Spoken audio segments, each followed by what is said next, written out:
I read 96 books in 2025. I gave the most 5 stars I ever have in a single year in 2025, but I also DNF'd, did not finish, the most amount of books I ever have in a single year in 2025. So let's talk about my reading Wrapped for last year. I can't believe it's already 2026. I have finished a book so far this year, but it's kind of a throwaway because I was 80% through with it before the year started. I honestly could have maybe made myself read 97 last year, but it's okay. It's okay. A big takeaway from my reading Wrapped, as I'm calling it, for last year is I don't want to do a reading goal. I've gone back and forth. There was one year where I set myself a goal of 150 books on Goodreads, and I'd read 170 or 177, something like that. And obviously I felt really proud of myself, but it was COVID, so it's an outlier year. And I just remember I was in uni, online classes. I had so much time to read. I was also on TikTok then, and my book talk was my everything to me. So I was reading so much because I wanted to post more and more about different books I was reading. Whereas now, I think I have a much calmer and nicer relationship with reading where I'm just reading for fun. Well, I guess now I'm doing this podcast again, but I'm not, searching for content or need to read more to make videos about it. So that's kind of nice. I have read less, but 96 is also still an absurd amount. I do know that, but I didn't reach my 100 book goal. So for 2026, I technically already met my goal. I set a goal of 1, and I've done that in a year before. I can't remember if it was last year, the year prior.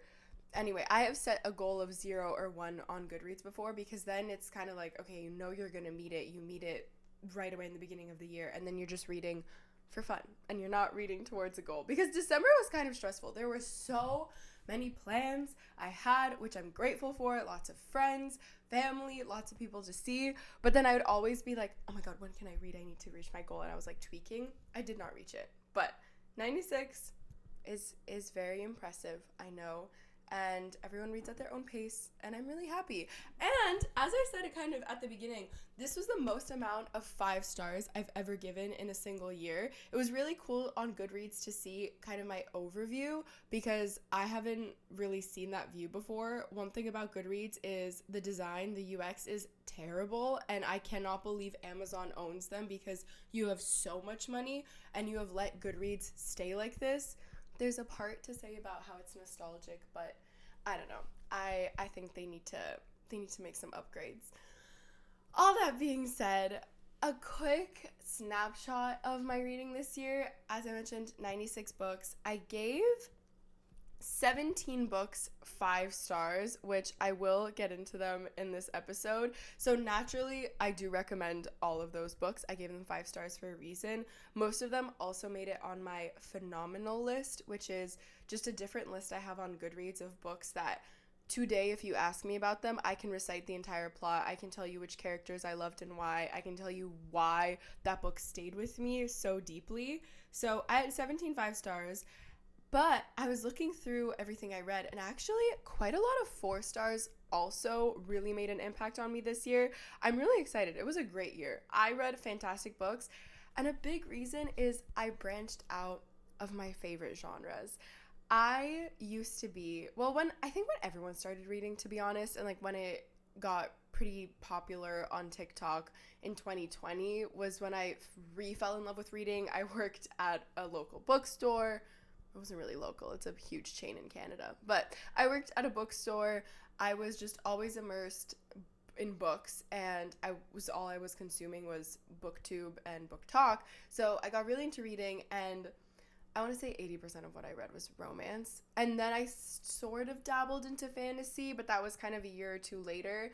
And now I was looking at my 96 books from the past year, and honestly, less than half were romance, which really surprised me. But what made me feel so good was that the romance books I did read were fantastic. Like, quite a few of my 5 stars, oh my gosh, that is such a lie. Like, 4 of them are romance, maybe 3. But still, romance can get really repetitive, especially when you've been a very avid reader for 6 years. And I read a lot growing up. Like, I think I just took a break in high school when you were forced to read, but then I found the Mortal Instruments series, so I got way back into it. But all that to say, I've read a lot of romance, I've read a lot of tropes, and this year I finally found authors and books again that really struck a chord. And I think what I've found, I wrote this down, my taste has very much evolved to and kind of morphed into this hybrid of I love romance, but especially when they're emotionally reflective stories,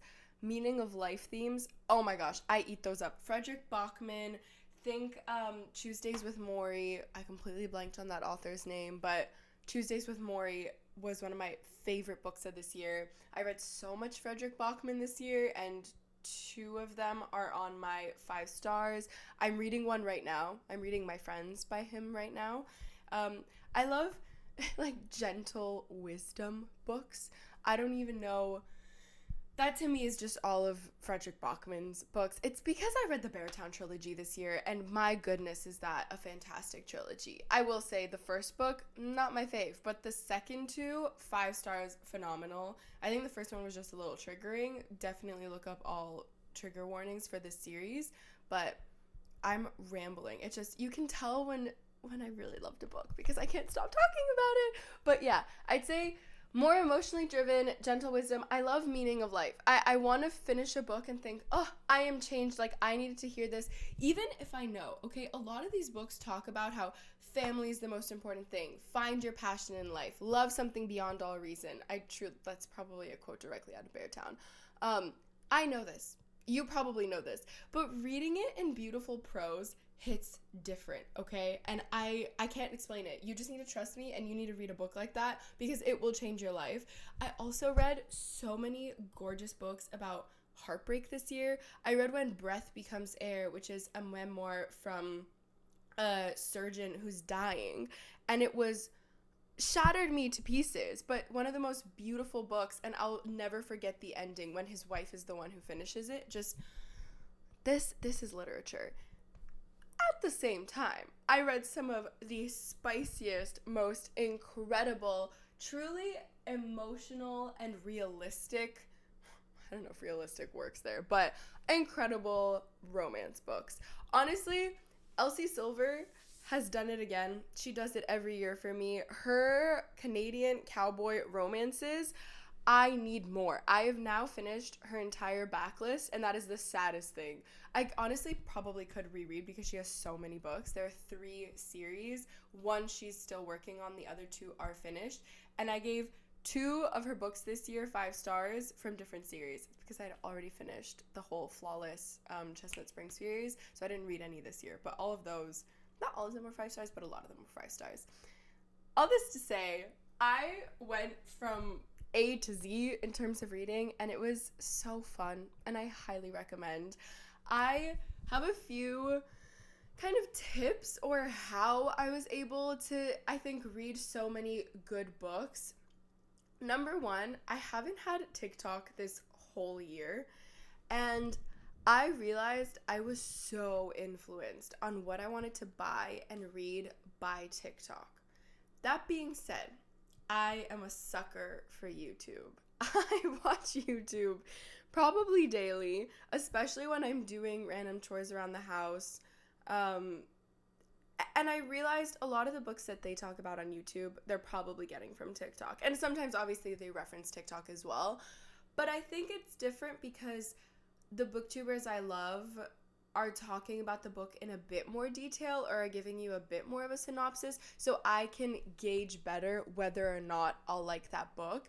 Another thing is, some booktubers I love, I don't really align with their book taste, which is funny, but I just like their personalities or how they talk about books, so I'll still watch them even though I think I'm not going to read a book they're talking about. Whereas on TikTok, it was usually, 15 to 30 seconds of a written synopsis or just the tropes listed out. So I thought, oh, I'd love this. It's enemies to lovers.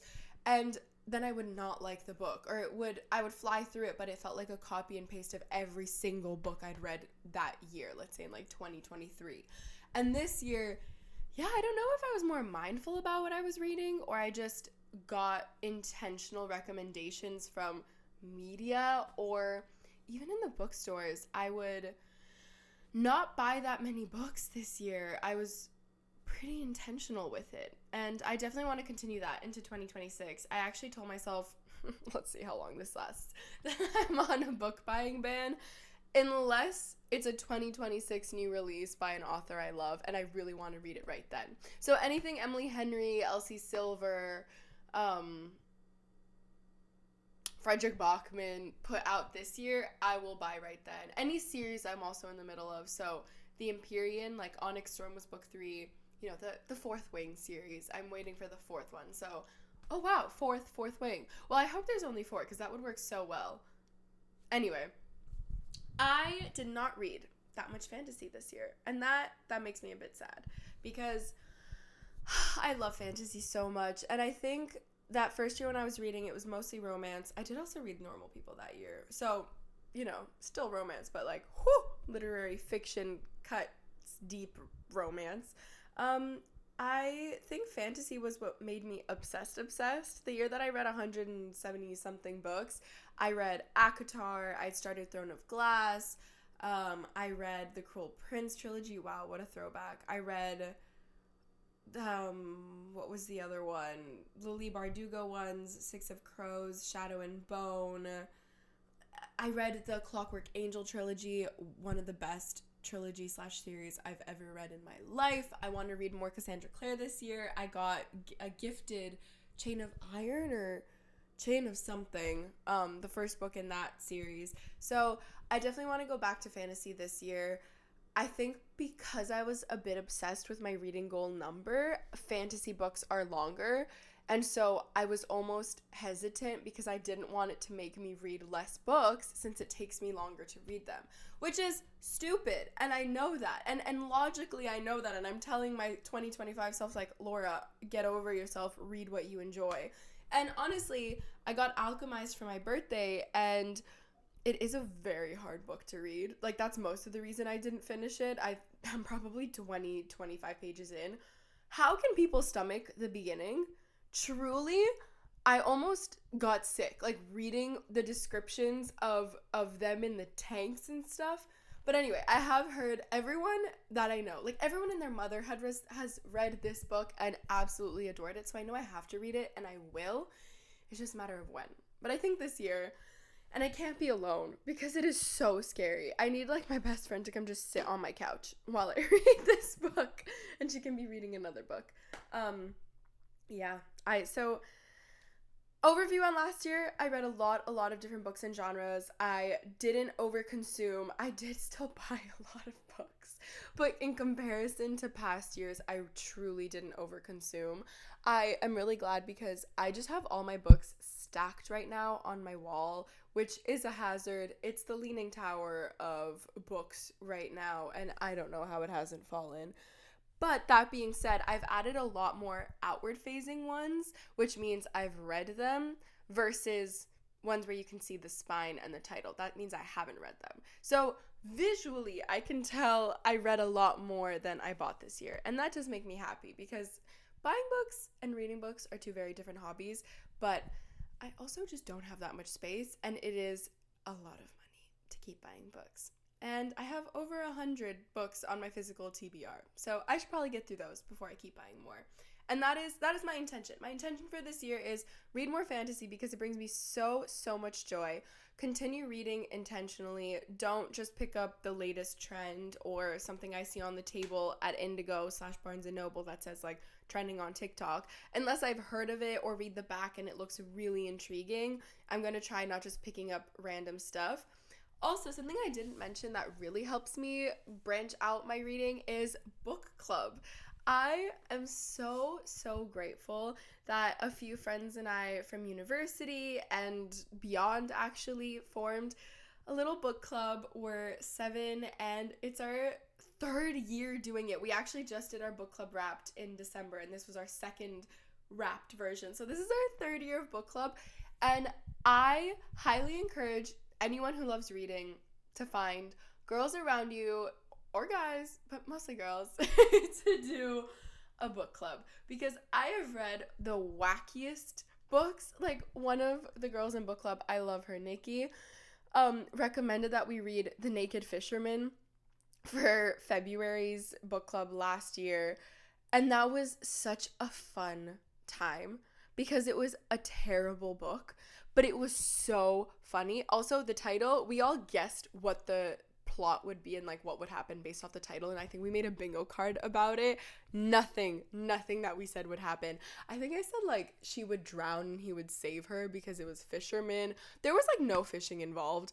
Anyway, it's just so funny because it's books I would never read. That one I obviously did not rate highly. On the flip side though, someone in book club recommended Frankenstein and Cleopatra, or Cleopatra and Frankenstein, and I don't think I would have read that otherwise, but I ended up loving it.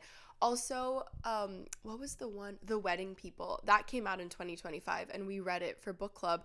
And although it wasn't exactly up my alley, like some parts I found were slower and I kind of hated the main character, I ended up rating it 4 stars and still can vividly remember the plot and some of the jokes. And I remember, I think, the book club itself where we talk about it so vividly, and it creates this stronger bond with these books that I've read, and it's just such a lovely thing. Also, all of my book club friends are obsessed with murder, stabby mystery, which, if you couldn't tell by the way I just said that sentence, I am not one of those people.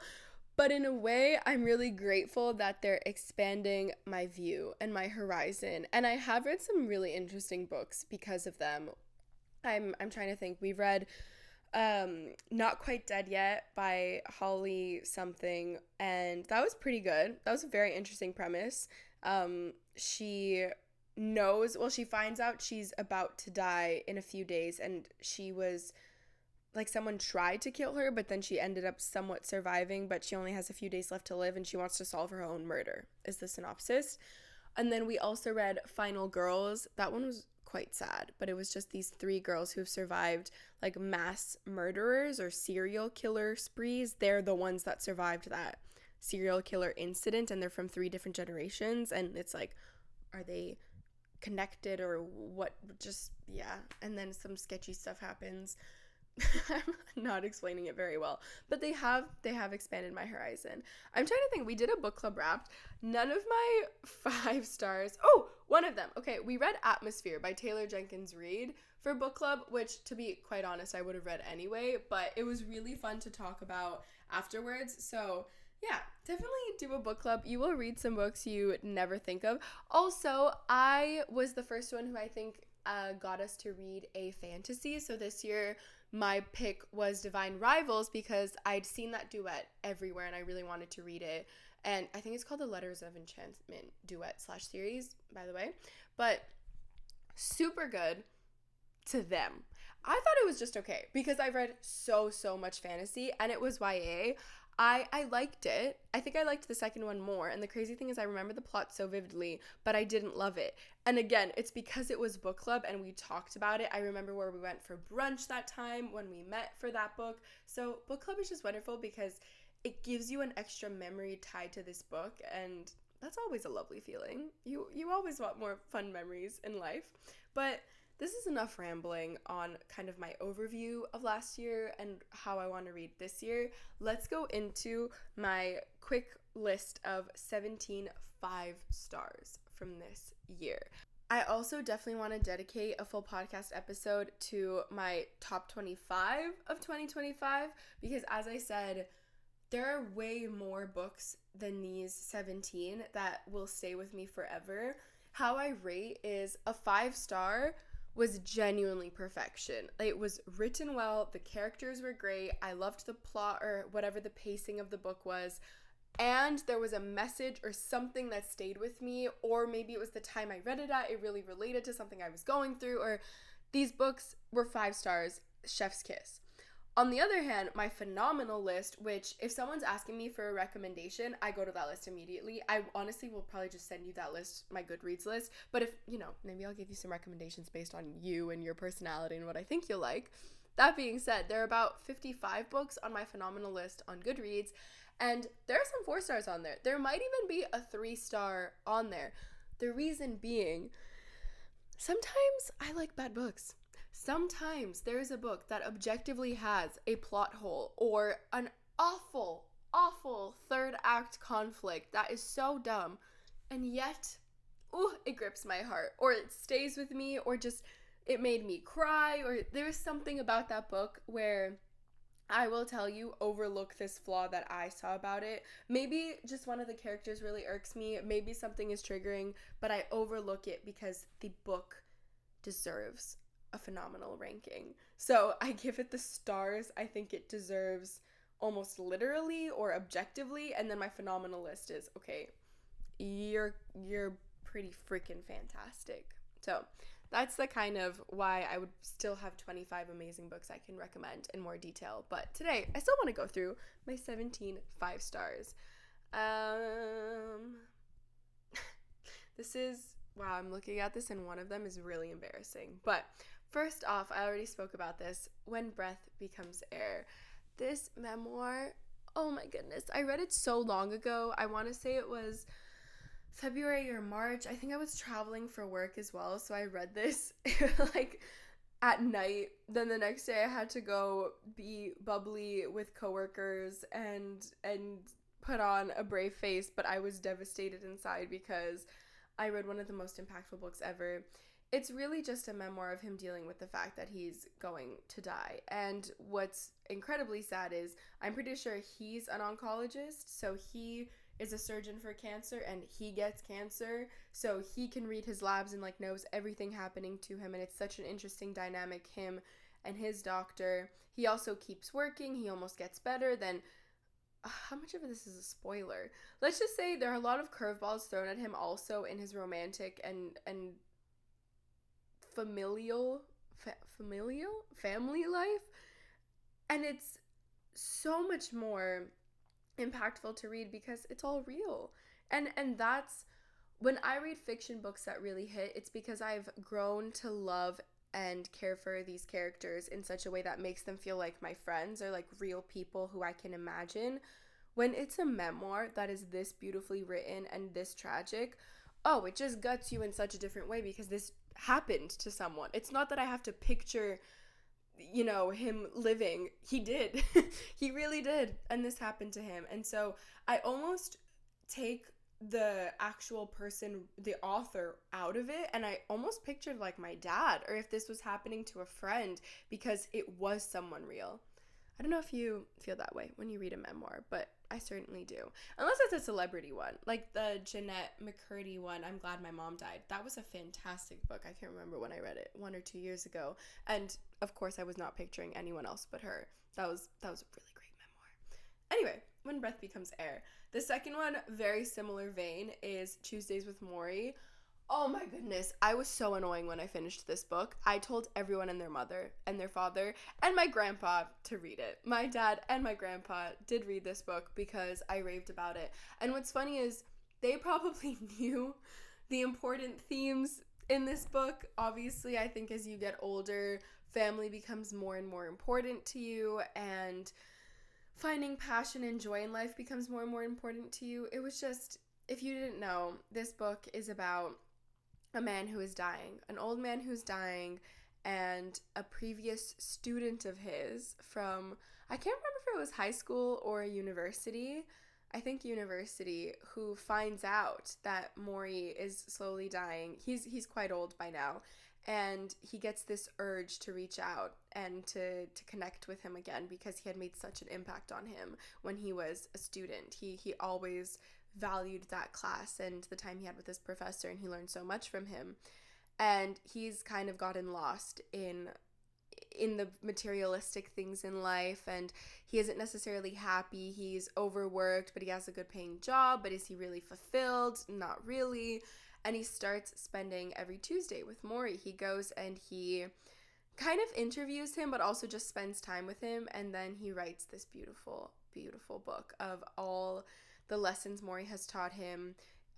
There's just incredible writing in here, and you can tell he's very talented as an author because he took out probably the most important things of what Morrie was saying, but also got some direct quotes in there, so you can tell Morrie is just a very intelligent and well-spoken man as well, and he was a professor. So highly recommend. Will probably make you tear up. Also, my dad listened to it on audiobook, and what's fantastic is at the end there is a clip of Morrie, and Mitch is the author. There we go. I was gonna be very upset if I couldn't remember. Mitch A. I can't remember his last name.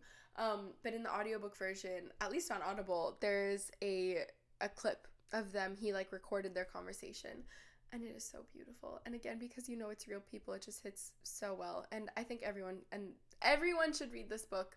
It will make you feel warm and fuzzy and make you remember to be grateful and to love your loved ones even more. Next up, we have Homegoing. Oh my goodness. I remember I was reading this book.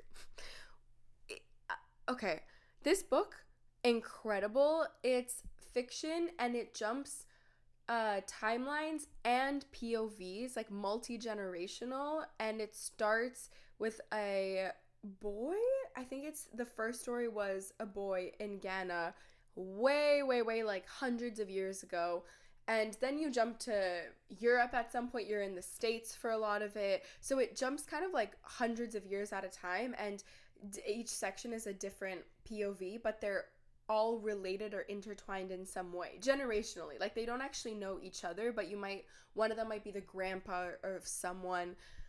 I'm not explaining it well enough. You really need to read this book, Homegoing. But what's crazy, all I remember about it now, like what stands out most, not all I remember, is I was in Miami on a crazy girls trip, and I was reading this book at night when I was trying to fall asleep, or like in the day when we were napping, because we'd go out until the sun came out, and then we would recover in the day and then go out again at night.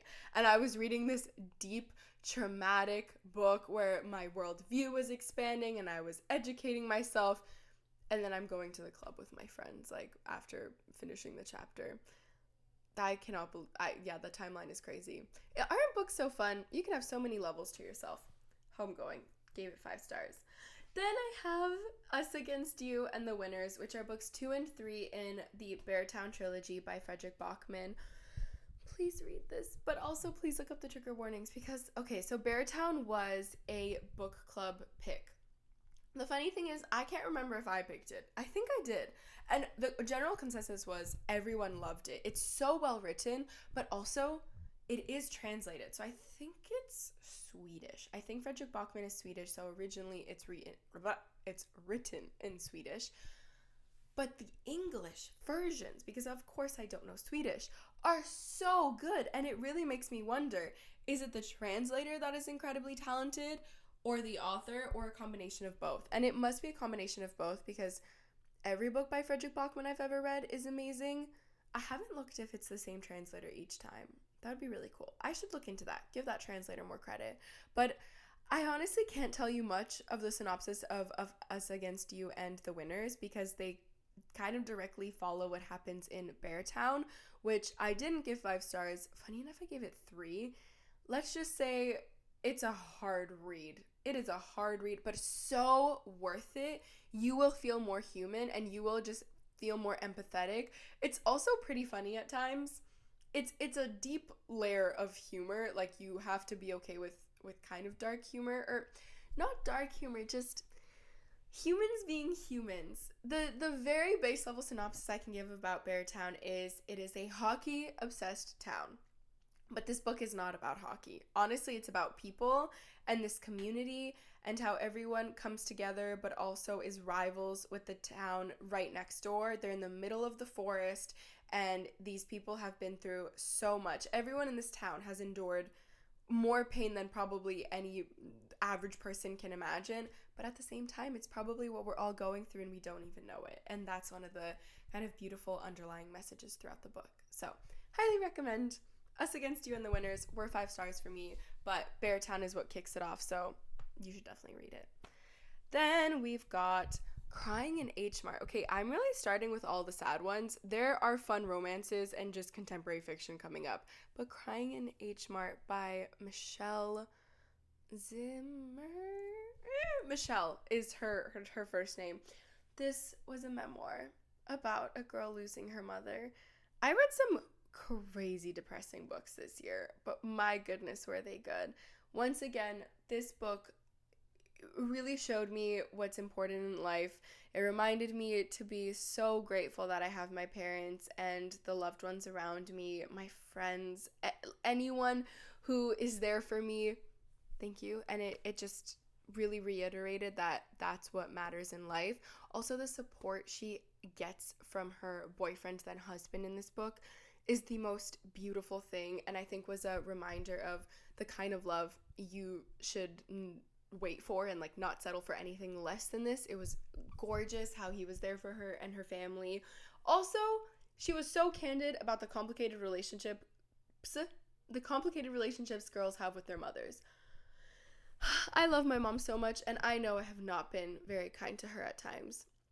And it's a hard pill to swallow as you get older and develop and realize you want to be a good person and think back to maybe some of the ways you've treated your mom or some of the things you've said to her in the heat of hormones and puberty and being angry and being upset about something from school and taking it out on your mom. Oh my gosh. We've talked about this now, and I'm every day trying to just be better and better for her and for everyone around me. But this book, read it, because if I could summarize it well enough to match the book, we wouldn't need the book, but we do need the book. Then we're really switching up the vibe. Phantasma. So I loved the story of how I picked up this book.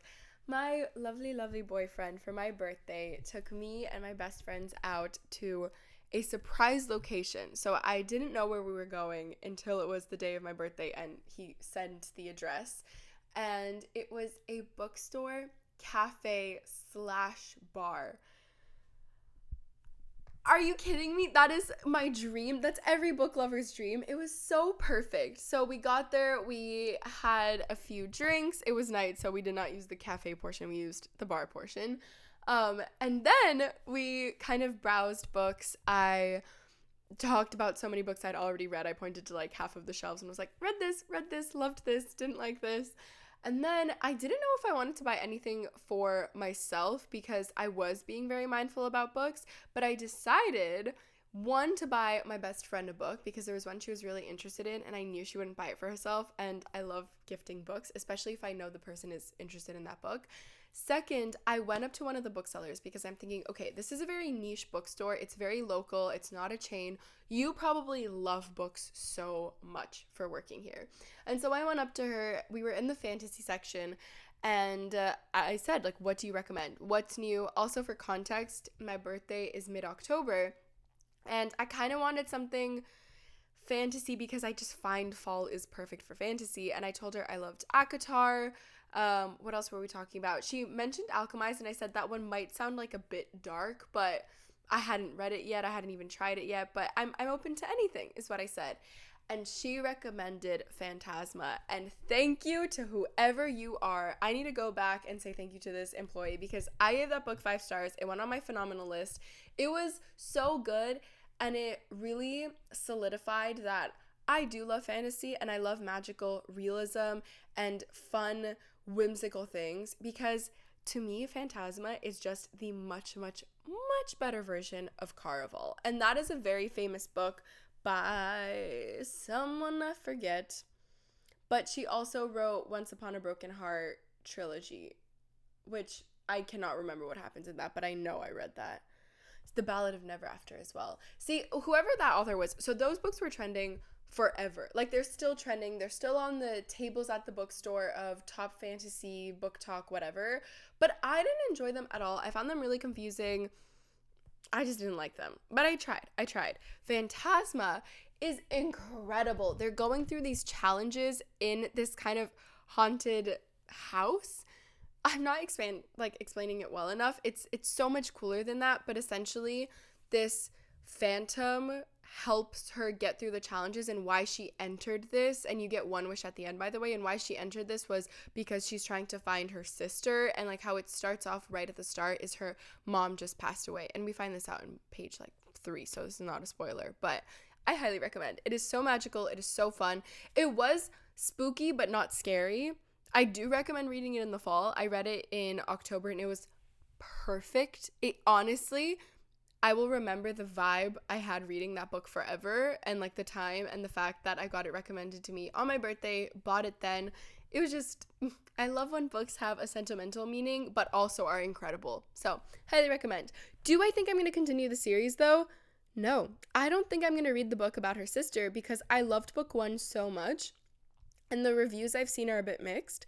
So I don't know. Nothing's pulling me to it. I think that one's called Enchanted, so it's the same series but the second.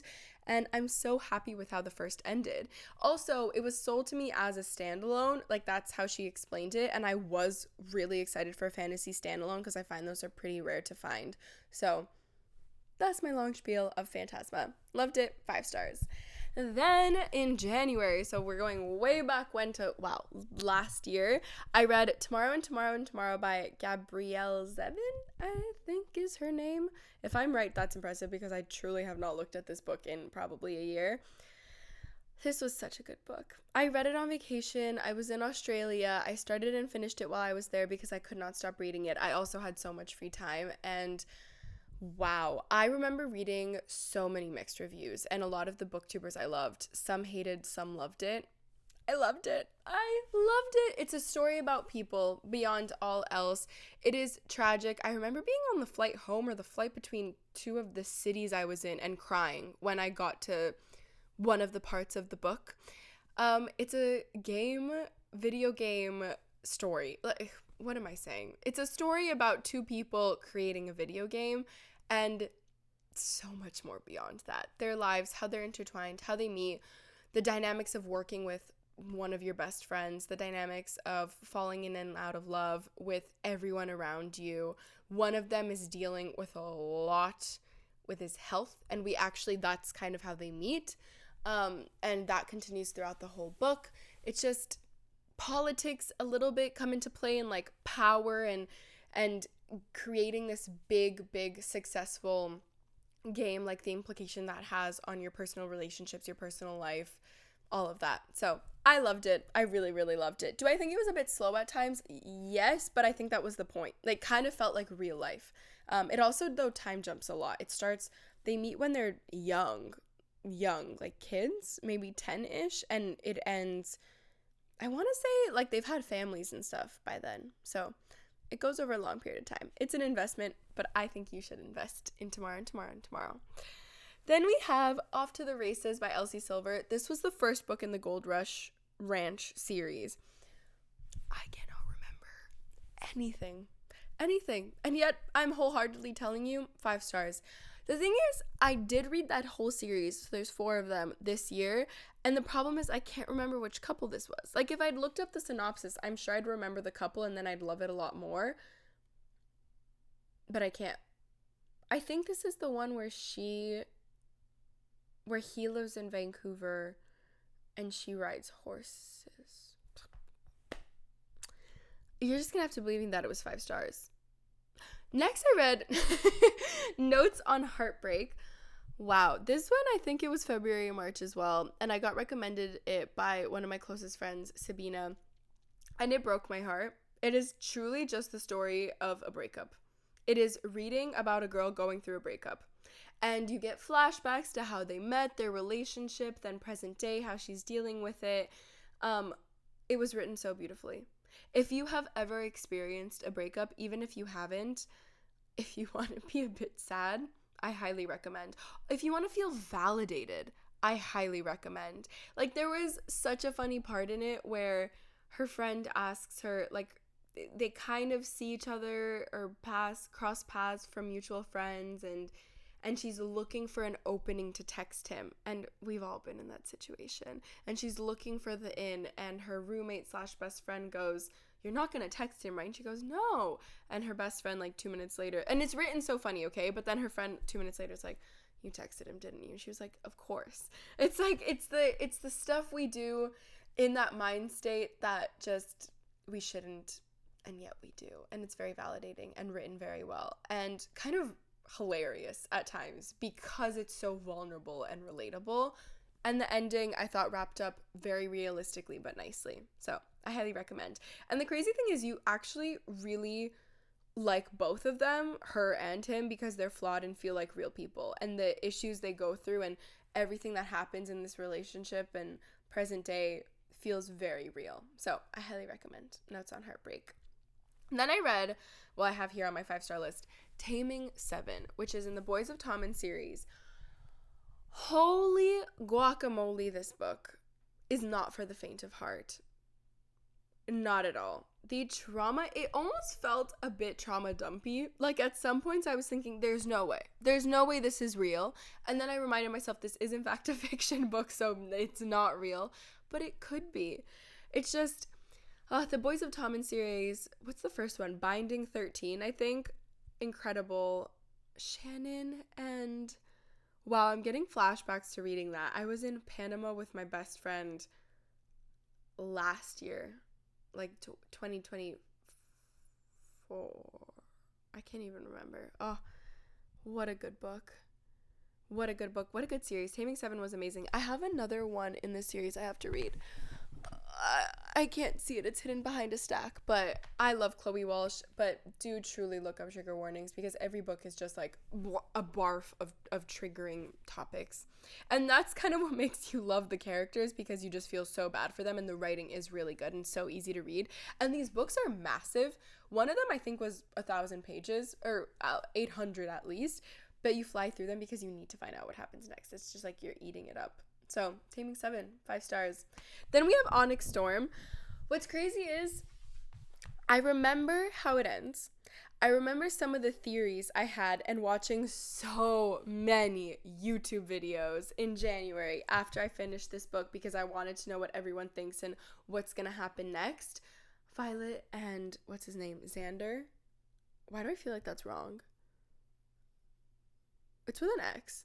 I think it's Xander. See, it's been a whole year since I read this. I need the next one. Rebecca, when is the next one coming? I don't know. But I loved Fourth Wing. I think I thought the second was pretty good, but this third one I did love. Like, and reading it, I took my time. I somewhat annotated because I wanted to remember all the plot points, like when I got to the end, because it is a huge book. Again, probably 1,000 pages. So sometimes when you're reading fantasy that lengthy, you forget like what happens in the first chapter versus the last, and they're always connected. That's the thing. They always leave Easter eggs throughout. So I highly recommend this series. If you haven't heard of Fourth Ring, you probably have been living under a rock. It's a great series, but read ACOTAR first. Then I gave Conditions of Will by Jessa Hastings 5 stars, and this was an incredible book. It's, how do I succinctly tell you about it? A girl goes home for Thanksgiving.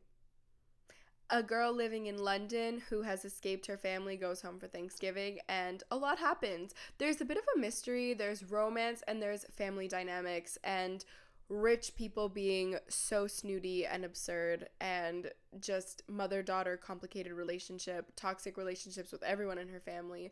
But it's written so fun. It kind of feels like Gossip Girl. Jessa Hastings also wrote the series Magnolia Parks and Daisy Hates, which I love and have read all of that, and I'm waiting for more in that series. I don't even know if there's going to be more in that series, but I read everything Jessa Hastings has ever written, and she is just writes so well. I love her style of writing. It almost feels like I'm reading a gossip column, but it's normal prose, like dialogue and everything. It's great. I also read No Time to Die, or Time of Your Life. Time of Your Life is another one by Jessa Hastings. I didn't love it as much. It didn't hit as hard, and actually I read the blurb at the back, and she did say this was to prove herself that she could still write well. I think she maybe was like going through writer's block. So it was good. It just, I think, didn't have the plot I'd love from her normally, like Magnolia Parks and honestly Conditions of Will, which is this 5-star that I read last year. Then we have Atmosphere by Taylor Jenkins Reid. This was, this book made me cry. The ending was perfect. It was perfect. She did not have to be that cruel to us for a little bit of it, but the artistry that Taylor Jenkins Reid puts into research behind her books. I mean, she's written She's written a fantastic book about tennis, about space now, about Hollywood, like Seven Husbands and all of those. She's just fantastic. I've read every single thing she's ever put out, and I've loved it all. And I will continue reading everything Taylor Jenkins Reid puts out. She writes love like I've never read. I hope to experience that type of love, and I will, but just the secure, safe, passionate, like the complicated love she writes, beautiful. And she made me care about space, Good job. She made all of us care about space. It was like one of the most popular books of the year. Anyway, I also gave One Golden Summer by Carly Fortune 5 stars. I love Carly Fortune so much. She is a Canadian. She read, her most popular was Every Summer After, and that one got kind of mixed vibes because everyone said she, whatchamacallit, was copying Love and Other Words by Christina Lauren, or maybe not copying, but just they were very similar and people preferred that one. But I actually preferred Every Summer After, and every book Carly Fortune has written I've loved. One Golden Summer was the best by far, and what's funny is it's not the sequel to Every Summer After, but it's the brother. And the brother is a very important plot point, by the way, in Every Summer After. If you've read it, you know you know. But One Golden Summer, Charlie is my man. Charlie is the best book boyfriend ever. The banter, it's crazy because he's a man, and we probably all were very attracted to him, and like the descriptions and everything, like how he could pull off no beard but also beard, and just like in the water and the boat building things. I don't know. He's a man, but he's also so sweet and kind.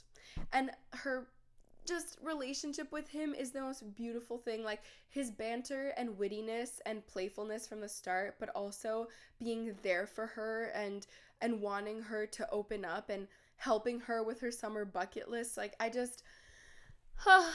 really liked them. And I also really related to her. Type A, figuring out her shit, work kind of all over the place, not sure what to do in life anymore. Yeah, they were perfect. I loved that book so much. So much. That was another book club book. Really good. We have two more. One, Wild Side by Elsie Silver. The funny thing is, I cannot remember if this is the mask one, like the boxing one. I think it is. Not boxing, but he's a fighter. What's the like wrestling? I was like, what's the one that's low-key acting? He's a pro wrestler. Her sister has a kid, and then her sister unfortunately passes away, and she's taking in the kid. But what's crazy is in her will, the sister leaves the kid to him. They have like met once and had a bad experience. It's enemies to lovers, single parent trope, fantastic. It's in her newest series, which is like Wild Ranch or Wild something. All of them start with Wild. There's Wild Love, Wild something else, and this one's Wild Side by Elsie Silver. Cowboy romance, very emotional. That's the thing, I think why she maybe wanted to challenge herself to do all these single parent books in this series is because it makes it so much more emotional and vulnerable when you're dealing with a child as well. Like it's not just you and the other girl, it's you and the fucking kid. Fantastic. It's you and the freaking kid. I think maybe why she decided to go for single parent as well is because it's so much more high stakes, like so much more emotional, that and the depth we're getting in their conversation and their connectivity. Oh my gosh, I'm like in a science class. But it really, their relationship is way more high stakes because there's a kid involved. So it matters a lot more how well they get along and like the future they see for themselves. Okay, to end it off on a really funny note, I also gave Beautiful Bastard by Christina Lauren 5 stars. And this was one of the first romance smutty books I read. I honestly think it was the first book with smut I ever read. It's a crazy workplace enemies to lovers. Like the most enemies to lovers workplace you can get. I loved this so much more than The Hating Game, but I also adored The Hating Game by Sally Thorne, which is now a movie. But this also made me obsessed with Christina Lauren. After I read Beautiful Bastard, I read the entire Beautiful series, which are like 8 books. I read all of the novellas. I've read every single book they've put out, and I really liked them. I couldn't believe when I found out that they're an author duo. Like one of them is named Christina, the other is named Lauren, because they seamlessly sound like one voice. And I really like their plots. I haven't read a lot by them recently. They put out some trendy series, which was like the True Love Experiment, and that one was pretty good, but it didn't hit the same as their old ones did for me.